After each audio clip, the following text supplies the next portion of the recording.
أهلا بيكم. في عالم البيزنس كل يوم أفكار جامدة جدا بتتحول لعمليات. بس المشكلة إزاي نضمن إن كل الناس من أول صاحب الفكرة لغاية اللي بينفذها فاهمين نفس الحاجة بالظبط. النهاردة بقى هنفك شفرة لغة بصرية معمولة مخصوص عشان تحل المشكلة دي. كتير قوي بنحس الإحساس ده، إن فريق البيزنس بيتكلم في وادي وفريق الاي تي أو التنفيذ في وادي تاني خالص. والموضوع مش مجرد إحساس، على فكرة دي مشكلة حقيقية في شركات كتير جدا. كل تيم كأنه جزيرة لوحده. المشكلة كلها ببساطة هي مشكلة ترجمة. عارفين لما حاجة تضيع في الترجمة؟ هو ده اللي بيحصل بالظبط. خطط عبقرية وأفكار ممتازة بتضيع في النص بين مرحلة التفكير ومرحلة التنفيذ، والنتيجة لخبطة، تأخير وأخطاء كان ممكن يتفاداها بسهولة. طيب والحل ايه لمشكلة الترجمة دي؟ الحل اننا كلنا نتكلم لغة واحدة، وهنا بقى بيجي دور البي بي ام ان. البي بي ام ان ده هو اللغة العالمية المشتركة للعمليات. احسن تشبيه ليها هو النوتة الموسيقية. الاوركسترا فيها عازفين كتير، بس كلهم بيبصوا على نفس النوتة عشان يطلعوا لحن مظبوط. هو ده بالظبط اللي البي بي ام ان بيعمله، بيخلي المحلل والمطور والمدير كلهم يبصوا على نفس النوتة ويفهموا نفس اللحن.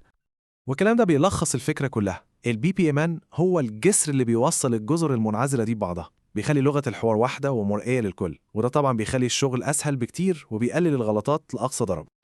تمام قوي. بما إننا قلنا إنها لغة يبقى أكيد ليها قواعد وأساسيات. عشان نفهمها صح لازم نبدأ من الأول خالص. خلونا بقى نتعرف على الحروف الأبجدية بتاعت اللغة دي، أو بمعنى أصح وحدات البناء الأساسية اللي بنرسم بيها أي عملية. بصوا، أي عملية في الدنيا مهما كانت بسيطة أو معقدة بتتبني من 3 حاجات أساسية بنسميهم عناصر التدفق أو الفلو elements. دول هم الأبطال ال3 في أي قصة عملية هنرسمها. والثلاث عناصر دول هما الأحداث أو الإيفنتس، المهام أو التاسكس، والبوابات أو الجيت ويز. كل واحد من دول ليه شكل معين، وظيفة محددة جدا عشان الصورة في الآخر تطلع كاملة وواضحة. طيب يلا بينا نمسكهم واحد واحد. هنبدأ بأول حاجة، الإحداث أو الإيفنتس. دي بالظبط عاملة زي شرارة البداية، أو ممكن نقول المحطات المهمة في سكة العملية.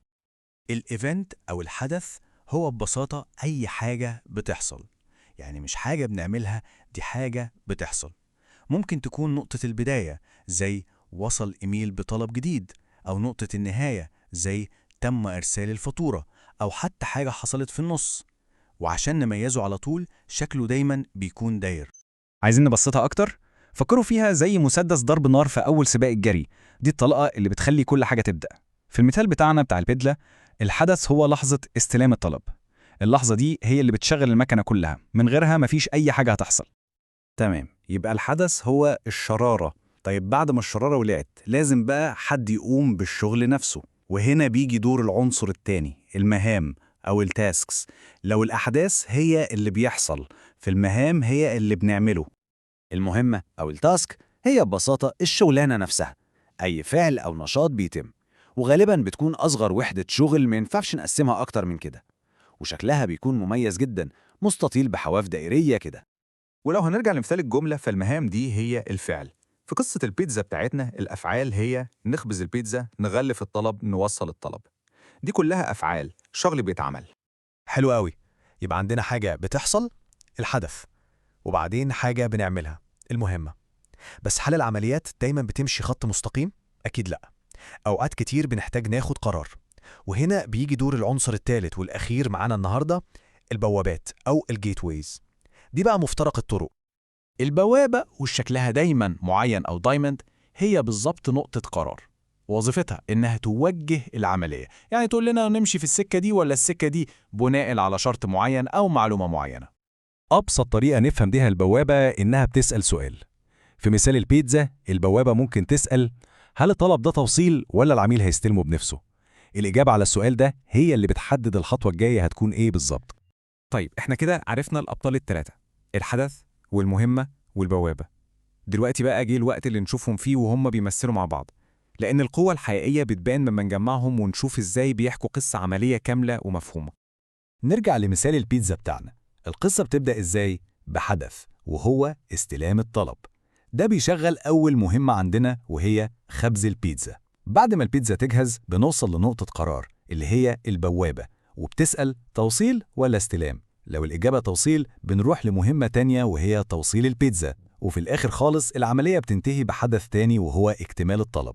شفتوا إزاي بالثلاث عناصر دول بس قدرنا نرسم خريطة منطقية وواضحة للعملية كلها؟ والتلخيص ده هنا عبقري، بيحط التلاتة جنب بعض عشان الفرق يبقى واضح زي الشمس. الحدث اللي هو الدايرة ده حاجة بتحصل، المهمة المستطيل ده شغل بيتعمل، والبوابة المعين ده قرار بيتاخد. ببساطة حدوث عمل قرار، دول هم مفاتيح فهم أي عملية مرسومة بالBPMN. طيب كل ده مهم في إيه؟